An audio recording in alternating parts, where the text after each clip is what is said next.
नमस्कार, देशोन्नती न्यूज मध्ये आपलं स्वागत।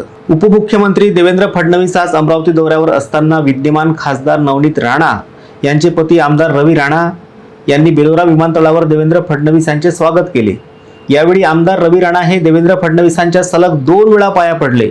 त्यामुळे लोकसभेच्या तिकिटीसाठी राणा हे देवेंद्र फडणवीस यांच्या पुढे नतमस्तक झाल्याची सर्वत्र चर्चा आहे। देवेंद्र फडणवीस आज अमरावती दौऱ्यावर होते।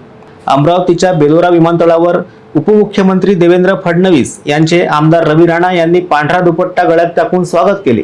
दरम्यान आमदार रवी राणा यांनी एक कागद देवेंद्र फडणवीसांच्या हाती दिला। या कागदात नेमके काय याबद्दल अमरावती जिल्ह्यात उलटसुलट चर्चांना उधाण आले आहे।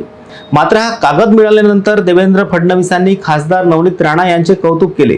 अमरावती लोकसभेची जागा भाजप लढेल, जो उमेदवार असेल तो भाजपच्या चिन्हावर लढेल।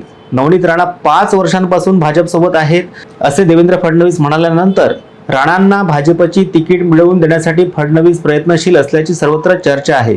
त्याचबरोबर चंद्रशेखर बावनकुळे आणि आमदार रवी राणा यांच्यात देखील चर्चा झाली आहे।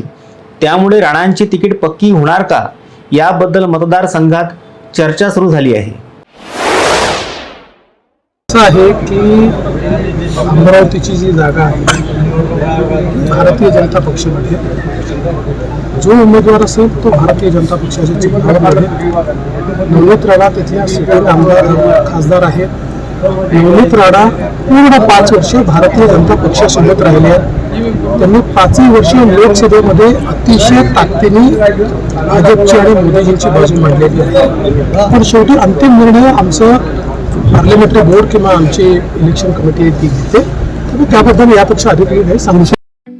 ठळक घडामोडींसाठी देशोन्नती न्यूज चॅनलला सबस्क्राइब करा आणि बेल आयकॉन प्रेस करा। मुंबई, पुणे, नागपूर, मराठवाडा असो का विदर्भ, राजकीय, सामाजिक, शैक्षणिक क्षेत्र असो का क्रीडा, सर्वच घडामोडीचे विश्लेषण पाहायला विसरू नका।